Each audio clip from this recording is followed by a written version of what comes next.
हाँ जी दी, मेरी आवाज नहीं आ रही है क्या सुंदर साज? आ रही है, आप शुरू करो। वंदो सतगुरु चरण करो सो प्रेम प्रणाम। अशुभ हरन मंगल करन धनी श्री देव चंद्र जी नाम। श्री प्राणीनाथ निज मूलपति श्री मेघराज सुना। तेज कुंवर श्यामा युगल को पल पल करूं प्रणाम। पिया जी को पल पल करूं प्रणाम। श्री प्राणनाथ प्यारे की जय। बोल श्री सतगुरु महाराज जी की जय। श्री राम रतनदास महाराज जी की जय। प्रणाम सुंदर साथ जी, आप सबके श्री चरणों में मेरा कोटि कोटि प्रणाम जी। सुंदर साथ जी, प्रसंग चल रहा था नंदराम जी का, जो महाराज जी के पास आके बार बार चमत्कार देखने की बात करते थे। और महाराज जी उन्हें बार बार समझा रहे थे कि मेरे पास कोई चमत्कार नहीं है, लेकिन वो मान नहीं रहे। तो महाराज जी अपने सदगुरु महाराज को बोलते हैं कि नंदराम ऐसे बार बार चमत्कार की बात करता है, मैंने उसको कितनी बार समझा लिया पर वो समझता ही नहीं है। तो दादा गुरु महाराज कहते हैं कोई बात नहीं, जाओ कल जब वो आए तो उसको कहना कि परसों तुम्हारे साथ चमत्कार होगा, तुम चमत्कार के लिए सज रहे। सुंदर साथ जी महाराज जी नंदराम को बोलते हैं, भाई तुम्हारी चमत्कार देखने की अभी इच्छा है या टल गई है? तो सॉरी, नंदराम जी कहते हैं महाराज जी से, अगर तुम्हारे पास चमत्कार होता तो तुम दिखा देते, बार बार ऐसे थोड़ी ना करती कि मैं चमत्कार के लिए कह रहा हूँ तुम दिखा। तो महाराज जी नंदराम जी को कहते हैं कि ठीक है, तैयार रहना, परसों तुम्हारे घर चमत्कार। सुंदर सा जी पेज नंबर 119 चल रहा था। क्या कहते हैं? बोला नंदराम, बातें ही बातें हैं तुम पे केवल, यदि होता दिखला देता तुमसे भी नहीं, तुम में नहीं कोई बल। राज जी को कहते हैं कि अगर तुम में कोई चमत्कार होता तो तुम दिखा देते, तुम्हारे पास सिर्फ बातें ही बातें हैं। हम बोले तो अच्छा, कल को सावधान होकर रहना, चमत्कार आवेगा कल साक्षात दर्शन कर। महाराज जी कहते हैं नंदराम जी से कि अच्छा तुम कल को सावधान होके रहना, ठीक है, कल चमत्कार आएगा, तुम उसके साक्षात दर्शन कर लेना। मनोकामना पूर्ण आपकी परमात्मा कल कर देंगे, चमत्कार नंदलाल तुम्हें कल घर पर ही दर्शन देंगे। महाराज जी क्या कहते हैं नंदराम जी को कि तुम चिंता ना करो, तुम्हारी मनोकामना कल पूर्ण हो जाएगी, और तुम्हें चमत्कार के लिए तुम्हें कहीं जाना नहीं पड़ेगा। चमत्कार तुम्हारे घर पे आके तुम्हें दर्शन देंगे, मतलब तुम्हारे घर पे ही बैठे तुम्हारे साथ चमत्कार होगा। अब अधीर हो मत जाना भाई, यो मनोकामना पूर्ण हुई, प्रबल लाल साथी भाई सो कल अब कोई दूर नहीं। महाराज जी इसको कहते हैं, अब तुम अधीर मत हो जाना, तावले मत हो जाना, तुम्हारी मनोकामना पूर्ण होनी चाहिए, और अपने बल को संभाल कर रखना। अब कल दूर भी नहीं है, कल भी आ जाएगा और तुम्हें तुम्हारा चमत्कार भी दिख जाएगा। चला गया नंदलाल वहां से, जबी हमारी सुनकर बोल, उसने शायद सुन रखा था चमत्कार को कोई मखौल। राजी कहता है नंदराम हमारी बात सुन के वहां से चला गया, उसने शायद चमत्कार को कोई मखौल, कोई मजाक ही समझ रखा था कि हाँ भाई कोई मजाक जैसे उसने ले रखी थी ये बात। अगले दिन नंदलाल महाशय बैठे थे घर के अंदर, कमर लगी थी एक भीत से गिरी एकदम आकर ऊपर। महाराज जी कहते हैं उससे अगले दिन नंदराम अपने घर की दीवार पे अपना सहारा लगा के बैठे थे। एक ही दम से वो दीवार इतनी कमजोर नहीं थी कि वो गिर जाती, लेकिन एक चमत्कार हुआ कि एक वो दीवार उनके ऊपर अचानक से आके गिर गई। थी छोटी दीवार मगर काफी थी नंदलाल जी को, हड्डी पसली दुरुस्त सब तोड़ फोड़ करके उनको। कहते हैं कि दीवार तो बहुत छोटी सी थी, लेकिन नंदलाल के लिए काफी थी कि उसके ऊपर गिरी और उसकी हड्डी पसली दुरुस्त हो गई, मतलब उसकी शरीर की हालत जीर्ण शीर्ण हो गई, फूट फूट सी हो गई, थोड़ी बहुत का हाथ पे लगी पैर पे लगी, इस तरह से। चारों ओर मचा बवाल बवेरा, भगदड़ मच गई लोगों में, नंदलाल दब गया भीत के नीचे दौड़ सुन। महाराज जी कहते हैं कि चारों ओर बवाल हो गया, भगदड़ मच गई, लोगों ने सोचा अरे ये क्या हो गया, ये दीवार टूटने वाली नहीं थी, अचानक से दीवार टूट गई, पता नहीं। इतना शोर होने लगा आसपास, लोग दौड़ दौड़ के नंदराम जी को निकाला भी दीवार के नीचे से, और एक से एक सुन के ये बात आगे तक फैलती गई।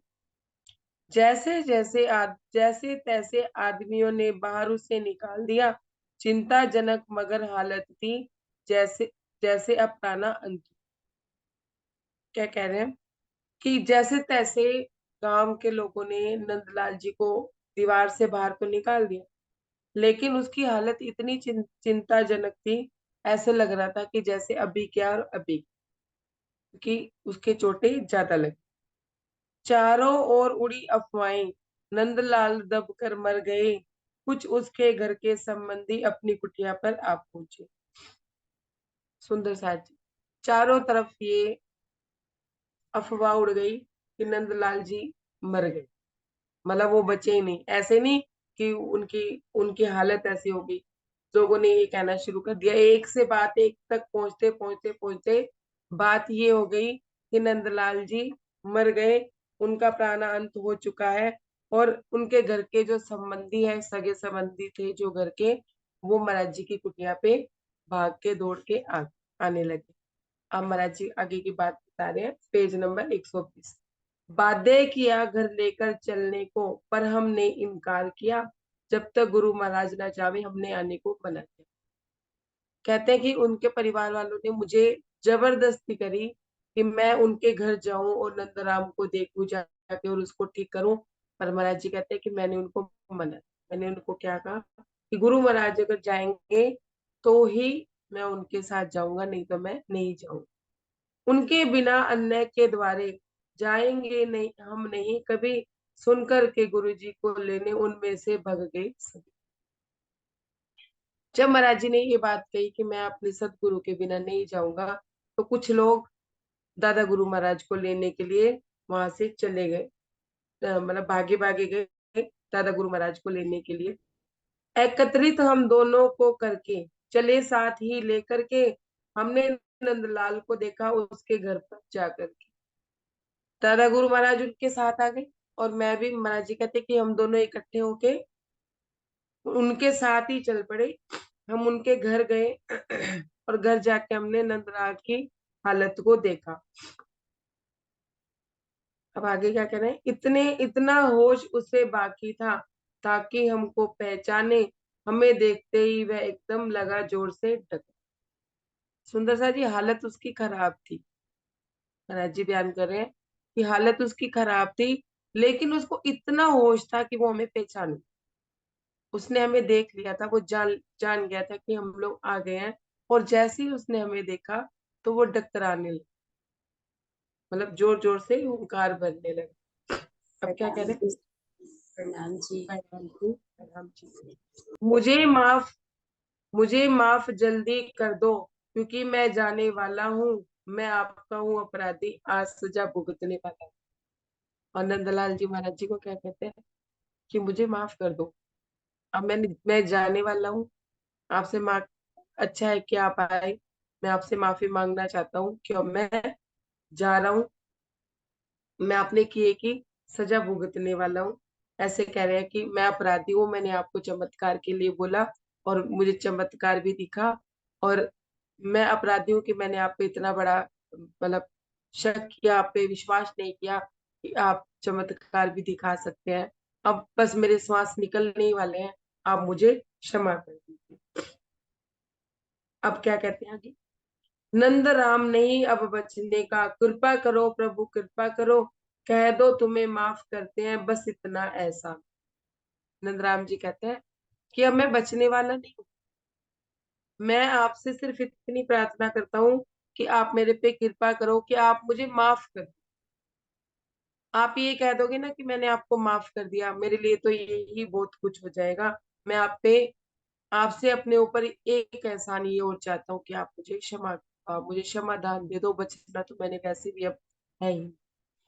अब दादा गुरु महाराज क्या कहते, इतने कह दो, सॉरी, बोले गुरु महाराज, भाई अरे भाई नंदलाल क्यों जाते हो, इतने तुम हताश क्यों हो, मरु मरु चिल्लाते हो। दादा गुरु महाराज इतने में बोले, अरे भाई नंदराम तुम कहाँ जा रहे हो, जो तुम बार बार जाने की बात कर रहे हो, तुम जा कहाँ रहे हो, तुम कहीं नहीं जा रहे हो, तुम इतने हताश क्यों हो रहे हो और मरु मरु चिल्ला रहे हो कि मैं जा रहा हूँ, मैं मर रहा हूँ, मैं जा रहा हूँ, मैं मर, ऐसा चिल्ला रहे हो बारी बार। ऐसा क्यों कर रहे हो? चमत्कार तो अभी बहुत है, उनको कौन संभालेगा, यदि तुम चले गए तो उनको कोई ना देखे भाले। दादा गुरु महाराज नंदलाल को कहते हैं, भाई अभी तो चमत्कार बहुत बाकी है, अभी तुमने देखा क्या, तुम चले गए तो इन चमत्कारों को कौन संभालेगा, इन्हें देखने वाला भी तो कोई होना चाहिए, चमत्कार तो उसे दिखाए देंगे ना जब कोई देखने वाला हो। तो महाराज जी कहते हैं, भाई ये नहीं कौन संभालेगा जो चमत्कार हमने तुम्हारे लिए रखे हैं? व्यर्थ जाएंगे वे बेचारे, वरदान था तू ही एक, तू ही चला गया तो उन पर क्या बीतेगी यह तू देख। दादा गुरु महाराज कहते हैं, सारे चमत्कार व्यर्थ चले जाएंगे, जो चमत्कार हमने तुम्हें दिखाने के लिए रखे हैं। क्यों? किसी और को तो दिखा नहीं सकते। क्यों नहीं दिखा सकते? क्योंकि तुम्हें वरदान है चमत्कार देखने का, तुमने ही मांगे थे चमत्कार, अब तुम्हें ही देखने हैं, और जो देखेगा वही संभाल लेगा ना। अभी तो एक ही दिखा है, तो तुम मरु मरु चिल्ला रहे, और बाकी के चमत्कार दिखेंगे तो फिर क्या, क्या सारे व्यर्थ जाएंगे? कि वरदान सिर्फ तुम्हें ही है, तुम नहीं जा सकते, तू चला गया तो इन पे क्या बीतेगी। हमारा दादा गुरु महाराज बंगे व्यंग्य कसर, तो अगर तू चला गया तो उन चमत्कारों पे क्या बीतेगी जो बेचारे आने वाले। समझ रहे? अब आगे क्या कह रहे हैं, कहते ही गुरुदेव एकदम खड़े हुए घर चलने को, किंतु आग्रह नंद लाल ने की हमको रुकवाने। महाराज जी कहते हैं कि दादा गुरु महाराज बस उन्होंने इतनी बात कही कि नंदराम जी चमत्कार तो अभी बहुत देखने हैं, उन्हें संभालेगा ही कौन, आपको ही वरदान दिया है तो आपको तो चमत्कार देखने ही देखना है। इतना कह के जब दादा गुरु महाराज चलने को तैयार हुए तो नंदलाल ने आग्रह किया कि आप थोड़ी देर रुको, मत जाइए, जाने नहीं। ठहर महाराज ठहरो, बस तब तक जब तक निज प्रांत न हो, यह शरीर तो अपना विषयों का, भगवान जब तक शांत न, भगवान जब तक शांत न।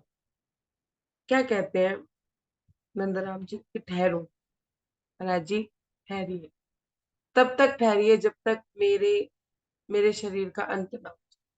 क्यों? क्योंकि मेरा शरीर विषयों से भरा हुआ है, इसे मुक्ति नहीं मिलेगी। लेकिन अगर आप दोनों संत यहाँ पे होंगे तो शायद मुझे मुक्ति मिल जाए, कि संतों के आगे ही मेरा शरीर टूट छूट जाए और मैं वैकुंठ को चला जाऊं। हो सकता है मिले शांति कुछ महात्माओं के होने पर, अंतिम बार दर्शन कर लूंगा यहाँ आपके रहने पर। कहते हैं कि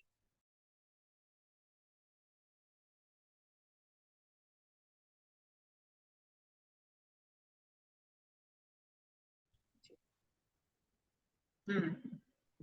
क्या कहते हैं कि हो सकता है मुझे कुछ शांति मिले आप लोगों के यहाँ होने पे, आपके चरणों के प्रताप से मुझे कुछ शांति मिले, मैं आपके अंतिम बार दर्शन करना चाहता हूँ, मतलब कि जब मेरे श्वास निकले तो मैं चाहता हूँ कि आप लोग मेरे सामने हो और मैं आपके दर्शन कर सकूं। ऐसा आग्रह नंदराम जी, नंदलाल जी महाराज जी से और दादा गुरु महाराज से किया। अभी न मरने देंगे तुमको, बोले गुरु महाराज पुनः, दी विभूति अपने बटुए से, गुरुदेव ने उन्हें अर्पित।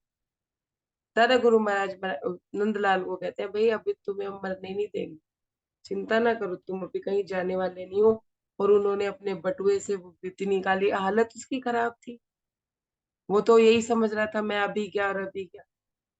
तो महाराज जी कहते हैं, दादा गुरु महाराज कहते हैं कि तुम्हें मरने नहीं देंगे, चिंता ना।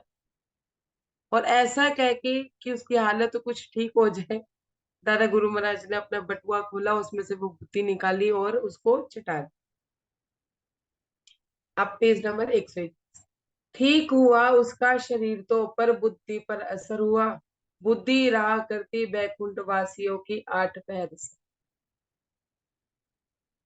क्या कहते हैं महाराज जी कि शरीर तो उसका ठीक हो गया, लेकिन उसकी बुद्धि, बुद्धि पे उसके असर हो। क्या असर हुआ कि बैकुंठ मतलब कि वो ये उसके दिमाग में ये बात घर कर गई कि मुझे स्वर्ग में विचरण, बैकुंठ में जाए, मैं बैकुंठ का वासी हूँ। उसको ये पता लगने लग गया कि मुझे बैकुंठ, मैं बैकुंठ का ही रहने वाला। और अब क्या हुई उनके, सुनिए। अब जो वो बैकुंठ का वासी अपने आप को महसूस करने लगा, तो महाराज जी क्या कहते हैं, देववृत्ति अंदर जग उठी, दान पुण्य रहता हर वक्त, इस विरक्त की हालत हो गई जचने लगा एकदम। जब उसको ये लगने लगा कि मैं बैकुंठ का वासी हूँ, मैं बैकुंठ का रहने वाला हूँ, तो उसकी बुद्धि में हमेशा क्या जागी, देवताओं की वृत्ति, देववृत्ति जागे। और देवता क्या करते हैं, हमेशा देते ही रहते हैं, कभी किसी को कुछ, कभी किसी को कुछ, कभी किसी को कुछ। तो इसकी क्या, इनकी क्या हालत हो गई कि इनकी भी ये हालत हो गई कि ये हर वक्त दान पुण्य करता रहता, हर समय कभी कुछ बांटता रहता, कभी कुछ बांटता रहता। वो महाराज जी अब हालत बता रहे हैं इनकी। भर भर के घड़े दूध कुटिया पर भिजवाता रहता नंदलाल, वस्त्र अनादिक बंटवाता रहता जो मिलता करता। महाराज जी कहते हैं कि अपने घर में दूध दही हुआ करता होगा उस समय पे, उसके पास गाय भैंसी होंगी। तो महाराज जी क्या कहते हैं, घड़े भर भर जो दूध होता था, वो कभी किसी कुटिया पे भिजवाता रहता था, किसी को वस्त्र बांटता था, किसी को मतलब जो भी मिलता उसको, कंगाल उसको वस्त्र बांटता, अन्न बांटता। सुंदर सा जी बैकुंठ में रहने वाला अपने आप को समझ रहा था ना, तो देवता समझ रहा था अपने आप। बुद्धि ऐसी हो गई थी कि दान पुण्य ही उसको सूझता था। ये नहीं सोचता था कि कोई कुछ मांग लेगा तो उसको ये लगता था कि मैं इसको दे सकता हूँ, मेरे पास ये भी है, मेरे पास वो भी है, मैं सब बांट सकता हूँ। अब आगे क्या कह रहे हैं, इस मंदिर में अन्न भेज दो, उस मंदिर में भेजो दाल, इस आश्रम पे चावल भेजो, ऐसे बने श्री नंद। कहते हैं कि नंदलाल क्या करता था, इस मंदिर में अन्न भेजो, उस मंदिर में चावल भेजो, यहाँ ये भेजो, वहां वो भेजो। ऐसे उनकी वृत्ति हो गई कि अपने घर से भी वो ये भी नहीं सोचते थे कि कितना देना है कितना नहीं, वो अपने आप को बैकुंठवासी समझ के दिए जा रहे थे, दिए जा। फला महात्मा को जिम्वा दो, फला फला को दो जा दान, इस प्रकार की वृत्ति उनकी 1 माह तक चली। क्या कहते हैं, एक मात किसी महात्मा को जिम्मा दो, किसी किसी को फला फला को दान दे दो, वो महात्मा अच्छा है उसको दान दे दो। ऐसे करके उनकी वृत्ति ऐसी हो गई थी, 1 महीना तक उसकी हालत ऐसी ही है। 1 महीने तक सुबह शाम मुझे दान देना है, मुझे दान देना है, ऐसी उसकी वृत्ति चलती रही।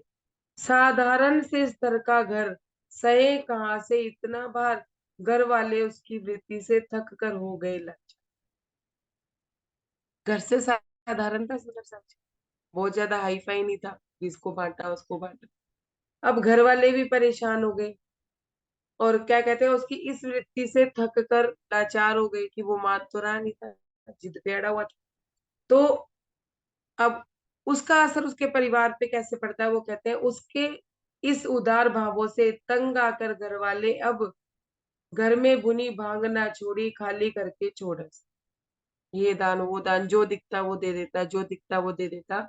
तो महाराज जी कहते हैं कि उसके घर वालों ने उसकी इस उदारता को देखकर वो तंग आ गए, और उसने अपने घर में बुनी भांग, कहते हैं ना अपने पंजाबियों में कहते हैं कख भी नहीं छोड़ा, एक दिन का भी अपने घर में नहीं छोड़ा। तो उस समय पे वो भांग का कुछ चलता होगा, तो उन्होंने इस तरह से कह दिया कि बुनी बुनी भांग भी नहीं छोड़ी, मतलब इतना सा भी कुछ अपने घर में नहीं छोड़ा।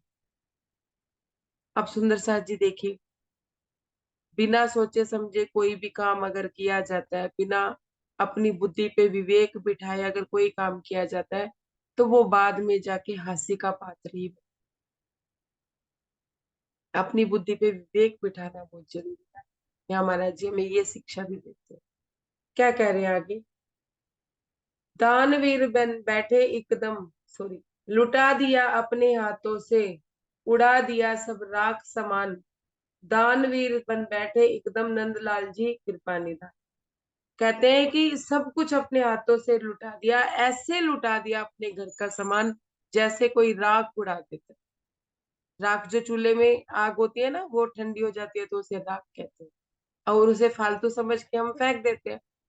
महाराज जी कहते हैं कि ऐसे उसने अपना घर परिवार लुटा दिया जैसे एक राख होती है। और फिर क्या कह रहे हैं, दानवीर बन के ऐसे बैठ गए जैसे कि नंदलाल जी कृपा निधान हो, वो किसी का दुख नहीं देख सकते, किसी की तकलीफ नहीं दे सकते। ये नहीं समझ पाए कि उनकी बुद्धि पे मलिनता है। ऐसे मलिनता नहीं सुंदर साथ जी की वो दान पुण्य कर, लेकिन बुद्धि उनकी पलट गई कि वो बिना विवेक के बिना सोचे समझे दान पुण्य कर। अब ये भी नहीं देख रहे थे कि उन्हें कहाँ करना चाहिए, कितना करना चाहिए, कुछ भी नहीं। अब सुनिए आगे क्या कहते हैं। नंदलाल के घर वालों ने करी प्रार्थना जाकर के, क्षमा करें महाराज जी, क्षमा करें, अब तो उसको कृपा करें।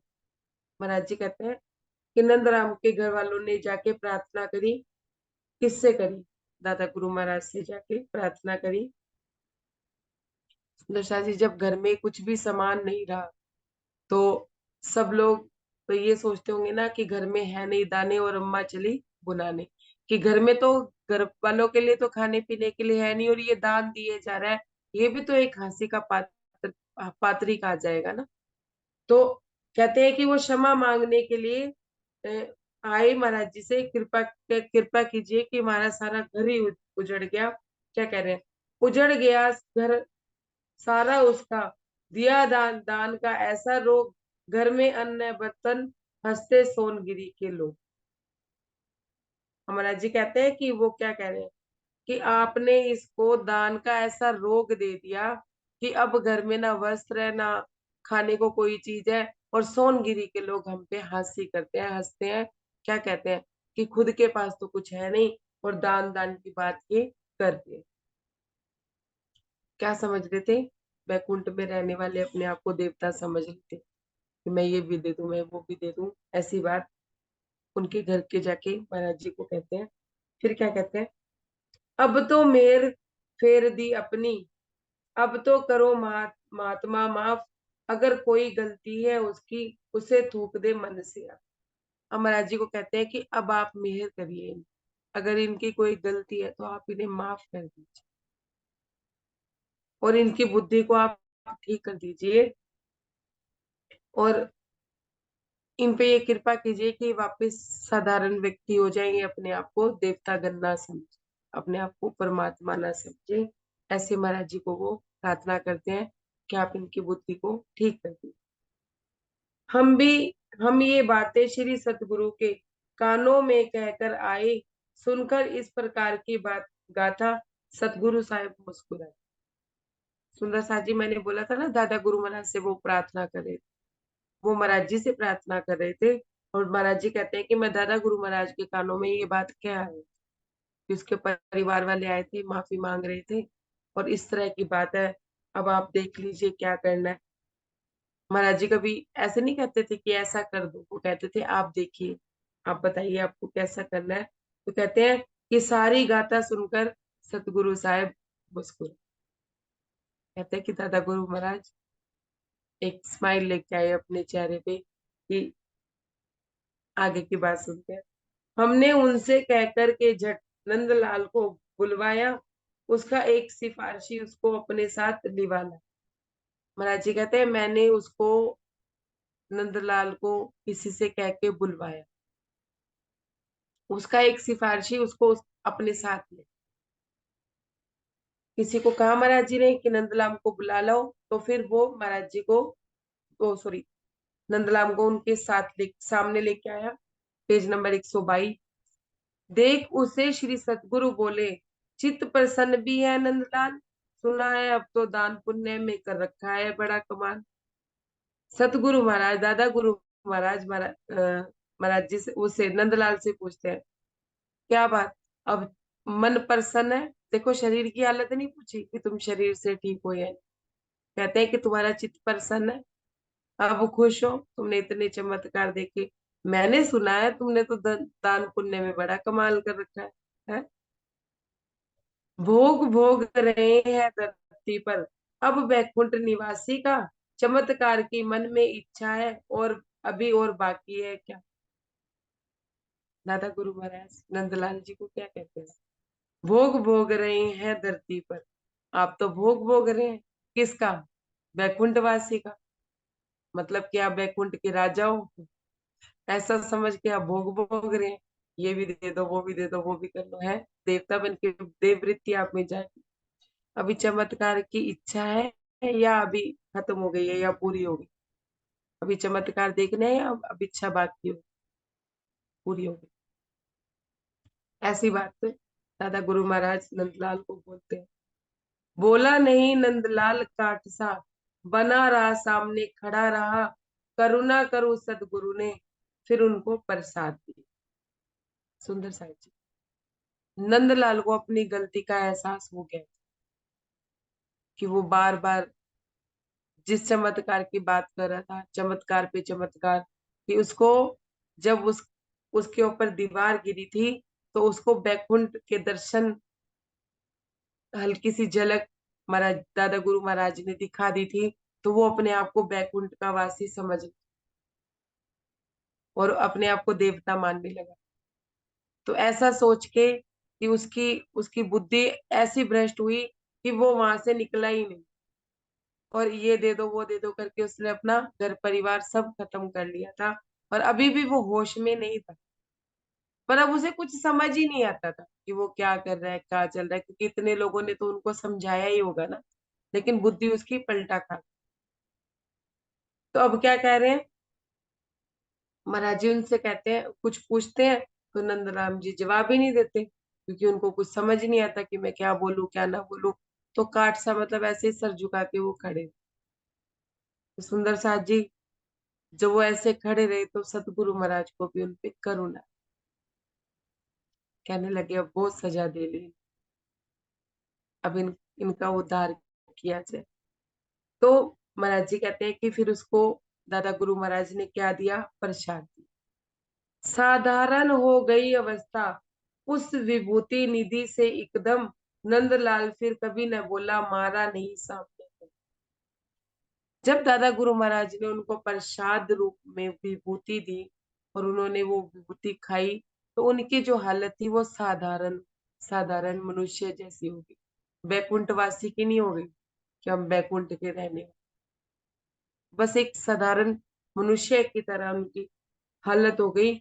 और क्या कहते हैं कि उसके बाद से नंदलाल ने कभी भी ऐसा नहीं कहा महाराज जी से, दम नहीं मारा कि कभी महाराज जी से नहीं कहा कि आप हमें चमत्कार दिखाइए, आपके पल्ले तो कुछ नहीं। जो बातें उसने इतनी बड़ी बातें महाराज जी को कही। अब महाराज जी क्या कहते हैं? छत्र छत्राएं हम पर सतगुरु की, जिसमें रहते मस्त, साक्षात पूर्णाति पूर्ण थे वे, सदगुरु सिद्ध सिद्धस्त। अब महाराज जी दादा गुरु महाराज की पहचान बता। तब महाराज जी के साथ भी ये घटनाएं क्यों हो रही थी? महाराज जी अपने दादा गुरु महाराज की परीक्षा नहीं लेना चाहते, लेकिन उनके सामने भी ये घटनाएं हो रही थी, जिससे कि उनकी भी जागृति हो रही थी। वो अपने सतगुरु को पहचान पा रहे थे कि वो क्या क्या मतलब है उनमें पावर, मतलब वो उनके पूर्ण अति पूर्ण रूप को वो देख रहे थे कि हर तरह की समस्या का हल इनके पास है, हर तरह की बात इनको पता है, हर तरह से वो मतलब कैसे करुणामयी भी है, और समय आने पे अपना रूप भी स्वरूप भी दिखाते। अगर ये घटनाएं महाराज जी कहते हैं वो अपनी संसारिक घटनाओं से उन्होंने अपनी यात्रा की थी। महाराज जी कहते हैं अगर ये मेरे साथ ये घटनाएं ना होती तो मुझे कैसे पता चलता कि वो पूर्ण थी, पूर्ण कोई भी बात उनके लिए अधूरी नहीं। तो क्या कहते हैं कि मेरे ऊपर छत्र छत्राएं थी, मुझे ऐसा लगता था कि मेरे ऊपर उनकी छत्र छाया है। अब मुझे किसी की कोई चिंता नहीं थी थी, मैं अपने में मस्त रहता था। चिंताएं तो महाराज जी पहले भी नहीं किया करते थे, लेकिन अब वो अपने सतगुरु में मस्त रहा करते थे। और दादा गुरु महाराज को साक्षात पूर्णाति पूर्ण अपने सदगुरु की पूर्णता को वो समझ गए थे। और वो क्या कहते हैं कि सिद्धस्त भी थे महाराज, दादा गुरु महाराज। उनको ऐसा लगता है कि सारी सिद्धियां विद्या भी उनमें थी, उन्हें लगता नहीं था सुंदर साहब जी, दादा गुरु महाराज में ये रिद्धियां सिद्धियां भी सब कुछ थी। जहां झोपड़ी थी अपनी, उसका मालिक था एक किसान, थोड़ी जगह मांग सतगुरु ने बनवाया अपना स्थान। सुंदर साहब जी, दादा गुरु महाराज की पहचान महाराज जी ने पूर्ण पूर्ण सतगुरु के रूप में कर ली थी। अब महाराज जी अपनी आगे की एक घटना और बता रहे हैं। इस प्रसंग में अगर किसी को कोई प्रश्न पूछना है तो वो पूछ सकते हैं सुंदर साहब जी। किसी का कोई प्रश्न हो? अमिता दीदी, प्रभा दीदी, कोई प्रश्न है? आगे बढ़े। प्रणाम जी। प्रणाम इन जी। अभी जो आपने बात बताई उसका थोड़ा बातूनी करके बताओ ना। थोड़ा थोड़ा समझ बातून में आया और थोड़ा ये बातून तो यही है कि जब सदगुरु हम पे कृपा करते हैं ना, तो वो बात। हमें ये भी दिखा देते हैं। अब दादा गुरु महाराज जब उस नंदलाल जी के पास आए, अब चमत्कार की बात थी ना सुंदर साथ जी, तो महाराज जी ने, दादा गुरु महाराज ने उनको संसारिक चमत्कार भी दिखाए और उनको आध्यात्मिकता के मतलब उनकी उड़ान भी कहाँ की है वो भी कैसे दिखाई कि यहाँ पे तो बाद की बात करेंगे, उन्होंने उनको बैकुंठ दिखाया कि वो बैकुंठ के मतलब वो जीव शिष्ट, और वो बैकुंठ कैसे जा सकते थे। अब ये जो जीव सृष्टि है वो दान पुण्य क्यों करती है? पुण्य कमा दान क्यों करती है? पुण्य कमाने के लिए। जितना पुण्य अर्जित करेगी वो स्वर्ग जाएगी, फिर वहां पे भोग भोगेगी और वापस आ जाएगी, है ना। ये उनका क्रम चलता है। तो दादा गुरु महाराज ने उनको बैकुंठ दिखा दिया, उनका शरीर भी स्वस्थ कर दिया और उनको ये भी बता दिया कि तुम यहाँ के हो। अब वो बैकुंठ, अब जब हमें पता चल जाए, अब अगर हम लोगों ने जरा सी झलक कभी देखी हो परम धाम की, हल्की सी, अच्छा झलक परम धाम की, ये कंफर्म नहीं है, हमने सपने में कुछ ऐसा देखा जो हमें लगा कि ये तो यार ये परम मतलब जैसे वाणी में इसका वर्णन है, वैसी वैसी चीज हमें दिखाई दी, तो हम अपने आप को नहीं समझते कि हम ब्रह्म शिष्टी हैं। नहीं तो हम थोड़ी ना परम धाम का अनुभव थोड़ी ना होता हमें। होता है ना, हमें राज्य का अनुभव भी होता है। हम जब चितवन में बैठते हैं तो परम धाम का भी थोड़ा थोड़ा अनुभव होता है। तो हम कैसी रहनी करते हैं? ब्रह्म शिष्टि वाली रहनी करते हैं या जीव शिष्टि वाली रहनी करते हैं? अपने दान पुण्य करते हैं, हम सिर्फ सेवा करते हैं भाव से। ऐसे ही बैकुंठ तो उनको दिखा दिया था दादा गुरु महाराज ने, ठीक है। लेकिन अब उनकी वृत्ति क्या हो गई थी कि दान पुण्य दान पुण्य। अगर उसकी बुद्धि खराब होती, मतलब दादा गुरु महाराज उसकी बुद्धि फेरते, तो वो गलत कार्य करता। लेकिन संतों के अंडर में था, मतलब दादा गुरु महाराज और महाराज जी के अंडर में था। अगर संतों के मतलब हम उनकी संगत करते हैं ना, तो हमारी बुद्धि हमेशा उच्च स्तर पे जाती है, निचले स्तर पे नहीं जा सकती। और अगर हम किसी अ, जानवरवृत्ति वाले व्यक्ति की संगत करते हैं तो हमारा स्तर ऊपर बढ़ नहीं सकता। तो दादा गुरु महाराज ने उनको बैकुंठ के दर्शन करा दिए थे, जैसे वो छू के आ गए, मतलब उस समय जो उनकी हालत थी, मरणासन अवस्था थी।